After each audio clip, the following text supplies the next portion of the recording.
গাধাকে সৃষ্টি করার পর তাকে বলা হলো সকাল থেকে সন্ধ্যা পর্যন্ত তাকে ক্লান্তিহীন পরিশ্রম করতে হবে, সারা জীবন তাকে পিঠে ভারী বোঝা বইতে হবে, খেতে পাবে শুধু ঘাস, আর তার মাথায় কোনো বুদ্ধি থাকবে না। তার আয়ু হবে 50 বছর। গাধা করজোড়ে সৃষ্টিকর্তাকে বলল, আমি এত বছর বাঁচতে চাই না, আমাকে 20 বছর আয়ু দেওয়া হোক। সৃষ্টিকর্তা সেটাই মঞ্জুর করলেন।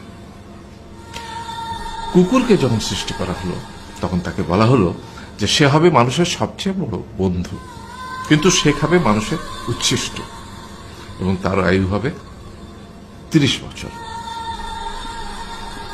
কুকুর সৃষ্টিকর্তাকে বলল, আমি এত বছর বাঁচতে চাই না, আমাকে 15 বছর আয়ু দেওয়া হোক। সেটাই মঞ্জুর করা হলো। এরপর বানরকে বলা হলো, তুমি শুধু গাছের এ ডাল থেকে ও ডালে ঝুল খাবে এবং নানান রকম ফন্দি ফিকির করে মানুষকে আনন্দ দিবে, তোমার আয়ু হবে 20 বছর। বানর বলল, আমি 20 বছর বাঁচতে চাই না, আমাকে 10 বছর দেওয়া হোক। সেটাই মঞ্জুর করা হলো। এবার এলো পুরুষ মানুষের পালা।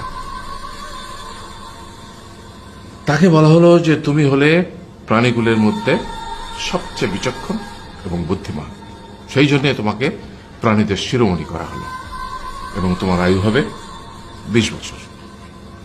তখন পুরুষ মানুষ বলল, করজোড়ে বলল সৃষ্টিকর্তাকে যে 20 বছর আয়ু অত্যন্ত কম, হে প্রভু, আমাকে ওই গাধার সে যে 30 বছর আয়ু চায়নি সেটা আমাকে দেয়া হোক, ওই যে কুকুর 15 বছর ফিরিয়ে দিয়েছিল সেটাও আমাকে দেয়া হোক, আর যে বানর 10 বছর নেয়নি সেটা আমাকে দেয়া হোক।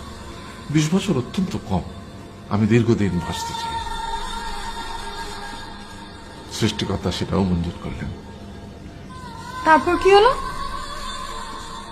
সেই থেকে ছেলেরা পুরুষ মানুষ হিসেবে বাঁচে 20 বছর, তারপরের 30 বছর সংসারের বোঝা পিঠে করে বয়ে বেড়ায়, সেটা কার মতো? গাধার মতো। তারপরের 15 বছর সে তার ছেলে মেয়েরা যা দেয় সেই রকম ঠিক কুকুরের মতো উচ্ছিষ্ট খেয়ে বাঁচে। আর তারপরে বৃদ্ধ বয়সে ঠিক বানরের মতো, যেমন গাছের এডাল থেকে ওডাল ঝুল খায় বানর, তেমনি এই ছেলের বাড়ি থেকে ওই ছেলের বাড়ি, আর নানান রকম ফন্দি ফিকির করে তার নাতি নাতনিদের আনন্দ দেওয়ার চেষ্টা করে।